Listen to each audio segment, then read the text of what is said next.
अब तक हमने जो पढ़ा उसमें गोली धरातल के अपवर्तन के नियम भी परावर्तन के नियम भी पढ़ लिए थे और आगे अब हम पढ़ते हैं कि अवतल दर्पण है। इस अवतल दर्पण से प्रतिबिंब किस प्रकार से बनेगा। वस्तु दर्पण से अलग अलग दूरी पर है, उसका प्रतिबिंब अवतल दर्पण से कहां कहां बनेगा, कैसे बनेगा, इसके बारे में हम यहाँ पर अच्छी तरीके से एक बार देख लेते हैं। पहली कंडीशन है कि वस्तु अनंत पर स्थित है। अनंत पर यानी दर्पण से बहुत दूर है। इस स्थिति में वस्तु से आने वाली प्रकाश की किरणें मुख्य अक्ष के समानांतर होगी तो प्रतिबिंब कहां बनेगा, इसके बारे में हम लोग यहाँ पर थोड़ा सा देखते हैं। सबसे पहला है वस्तु अनंत पर स्थित है, तो यहाँ पर पहले तो हम डायग्राम बना लेते हैं। यह अवतल दर्पण है,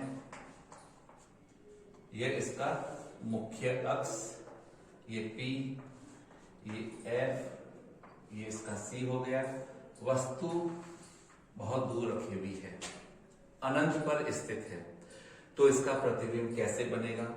तो वस्तु अनंत पर है, वहां से आने वाली प्रकाश की किरणें मुख्य अक्ष के समानांतर होगी। इस प्रकार से अगर हम बनाए, अनंत से आ रही है तो ये इस प्रकार से हो गई।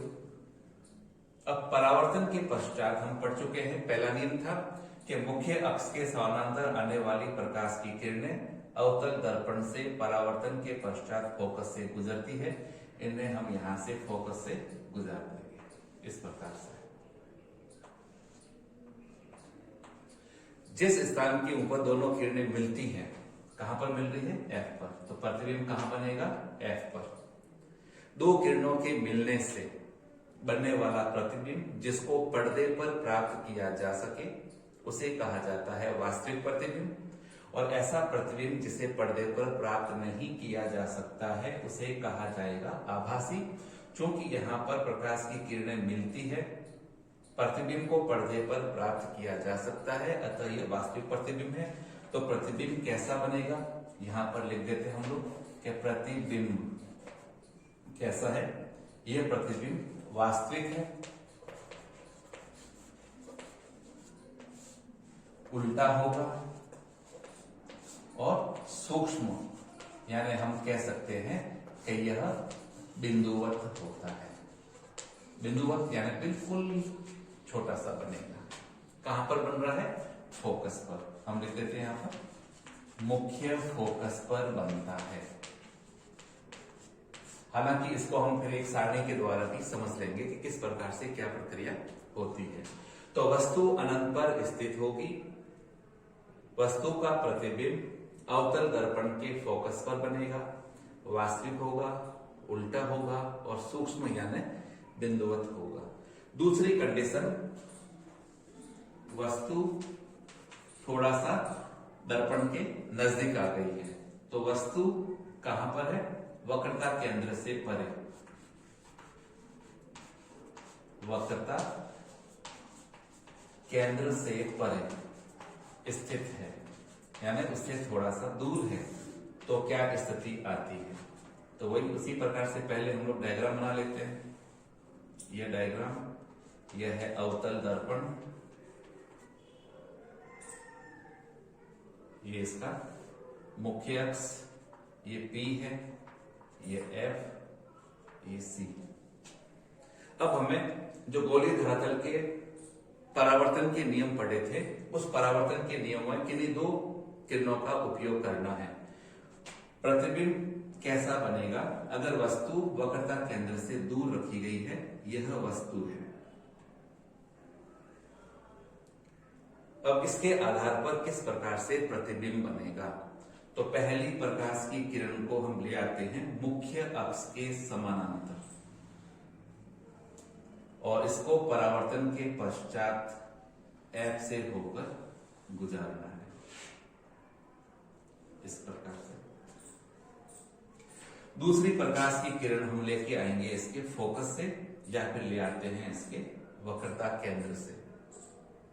तो हम पहले यहां पर देखते हैं फोकस से लाने पर क्या प्रक्रिया होगी। तो तो दूसरी प्रकाश की किरण इसके फोकस से होकर गुजरेगी इस टाइप से। तो परावर्तन के पश्चात ये कहां से निकलेगी, इस प्रकार से मुख्य अक्ष के समानांतर हो जाएगी। तो इसको हम इस प्रकार से बनाते हैं। प्रकाश की किरण आई, परावर्तन के बाद निकल गई, प्रतिबिंब कहां बनेगा, दोनों किरणें जहां पर मिलती हुई प्रतीत होती है तो यहां पर बनेगा इसका प्रतिबिंब। कैसा है, मुख्य वस्तु से छोटा है, उल्टा होगा, आभासी। तो हम लिख देते हैं यहां पर यह प्रतिबिंब कहां और कैसा बनेगा। तो प्रतिबिंब यहां पर बनेगा, यह वास्तविक होगा क्योंकि पर्दे पर प्राप्त किया जा सकता है, वास्तविक है, उल्टा है, वस्तु से छोटा है, वस्तु से छोटा बनेगा। और क्या कहां बनता है, F व C के मध्य, F यानी मुख्य फोकस और वक्रता केंद्र के बीच में। क्या पहले वो अनंत पर था तो F पर बना, वस्तु दर्पण के समीप आ रही है तो प्रतिबिंब इससे दूर हटता जाएगा और आकार में बड़ा होता जाएगा। तीसरी कंडीशन, वस्तु कहां पर स्थित है, वस्तु वक्रता केंद्र पर स्थित है।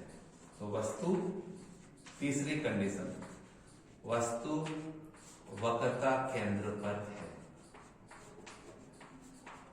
क्योंकि वस्तु वक्रता केंद्र पर है तो अब ये डायग्राम हम बनाकर एक बार देखते हैं। डायग्राम बनाते समय हमें विशेष तौर पर ध्यान रखना है कि जितना सी ले, तो जितना वक्रता केंद्र जिस दूरी पर होगा उसका जस्ट आधा हमें स्केल से माप कर लेना है उसका फोकस, तभी हमारा डायग्राम एकदम परफेक्ट बनेगा। तो यहां पर ये इसका हो गया, यह है सी और इसका आधा हो जाएगा F। वस्तु को रखा गया है C पर। तो अब थोड़ा सा ध्यान रखना है, यहां पर इसको हम थोड़ा सा इसकी वास्तविक स्थिति पर रख देते हैं। पहली प्रकाश की किरण मुख्य अक्ष के समानांतर है, फोकस से गुजरेगी, और दूसरी प्रकाश की किरण फोकस से होकर आई है, वह कहां से, इसके वक्रता केंद्र से गुजरेगी। तो यहां पर जो डायग्राम बनेगा तो इस प्रकार से बन जाएगा।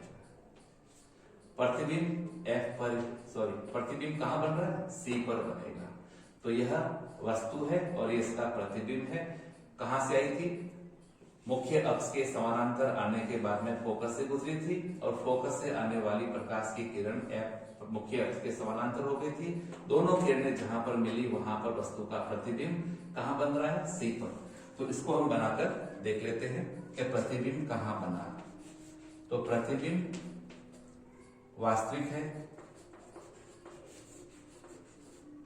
वस्तु के बराबर होगा, उल्टा है, वस्तु के बराबर यानी उसके आकार के बराबर बनेगा। और कहां पर बन रहा है, C पर, यानी वक्रता केंद्र पर वस्तु रखी गई है तो प्रतिबिंब भी वहीं पर ही बनेगा।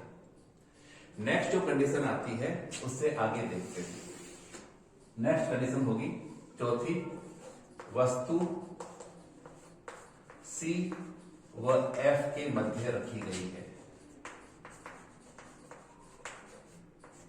वस्तु C और F के मध्य में रखी गई है तो प्रतिबिंब कैसा बनेगा। तो उसी प्रकार से पहले हम लोग एक डायग्राम बना लेते हैं। ये इसका हो जाएगा, ये हो जाएगा C, ये है F, ये है P। वस्तु को हमने रखा है वक्रता केंद्र और मुख्य फोकस के बीच में, इस प्रकार से ये वस्तु है। पहली प्रकाश की किरण मुख्य अक्ष के समानांतर आएगी, कहां से गुजर जाएगी, फोकस से होकर गुजर जाएगी। दूसरी प्रकाश की किरण हम लोग यहां से ले सकते हैं या फिर हम मुख्य फोकस से होकर लाते हैं, इस प्रकार से, या तो वक्रता केंद्र से या फिर यहां से। अब ये प्रकाश की किरण क्या होगी, मुख्य अक्ष के समानांतर हो जाती है इस प्रकार से। तो वस्तु का प्रतिबिंब कहां बनेगा, वस्तु का प्रतिबिंब C से परे, और कैसा होगा, आकार में बड़ा। यानी वस्तु जैसे जैसे दर्पण के समीप जाती है प्रतिबिंब उससे दूर होता जाएगा और आकार में बड़ा होता जाएगा। तो पहली किरण यहां से ली गई है मुख्य अक्ष के समानांतर, परावर्तन के पश्चात मुख्य फोकस से जा रही है, और दूसरी प्रकाश की किरण इसके फोकस से आई है तो मुख्य अक्ष के समानांतर हो रही है। इस प्रकार से यह जहां पर भी मिलेगी, कोई डाउट नहीं है, आराम से बना लेना, अपने आप मिलेगी वक्रता केंद्र से दूर। तो प्रतिबिंब बनता है कहां पर, प्रतिबिंब बनेगा कैसा और किस प्रकार से है, तो एक तो ये वास्तविक है। वास्तविक क्यों है, क्योंकि दो किरणों के मेल से बन रहा है और इसे पर्दे पर प्राप्त किया जा सकता है। फिर ये उल्टा बनेगा। उल्टा क्यों बनता है, क्योंकि ऊपर वाली किरण यहाँ पर नीचे आ गई है, नीचे वाली किरण ऊपर हो जाती है, तो उल्टा प्रतिबिंब इसका बन जाता है। और सबसे महत्वपूर्ण है, आकार में कैसा है, वस्तु से आकार में बड़ा है, और कहां बन रहा है, C से परे, C से परे। यानी ये जो कंडीशन थी कि वस्तु C से परे थी, प्रतिबिंब C और F के बीच में बना, वस्तु को C और F के बीच में रखा तो प्रतिबिंब C से परे बन गया। नेक्स्ट कंडीशन आती है, वह है पांचवी कंडीशन कि वस्तु जो है F पर स्थित है, वस्तु F पर स्थित हो।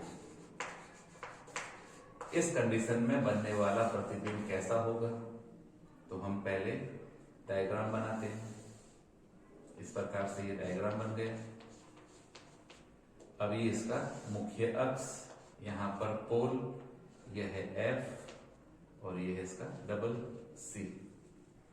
वस्तु को हमने रखा है F पर, इस प्रकार से वस्तु यहां पर स्थित है। अब प्रतिबिंब कैसे बनेगा, तो पहली प्रकाश की किरण मुख्य अक्ष के समानांतर लानी है और लाने के पश्चात इसको F से होकर गुजार देनी है। इस प्रकार से मुख्य अक्ष के समानांतर आई और F से निकल गई। हमें किन्हीं दो किरणों का उपयोग करते हुए, चार किरणों के बारे में हमने गोलीय धरातल के परावर्तन के नियम में पढ़ा था, कोई दो किरणें लेनी है। मैं इस प्रकार से दो किरणें ले रहा हूं। हम यहां से ये भी किरण ले सकते हैं कि यूं बनाकर, ये भी ले सकते हैं, और यहां पर तिर्यक वाली भी ले सकते हैं। तो पहली प्रकाश की किरण मुख्य अक्ष के समानांतर थी, उसको फोकस से गुजार दिया। दूसरी प्रकाश की किरण फोकस वाली ला नहीं सकते हम लोग, तब क्या करेंगे, या तो वक्रता केंद्र से लेके आएंगे या फिर किसी और स्थान के ऊपर।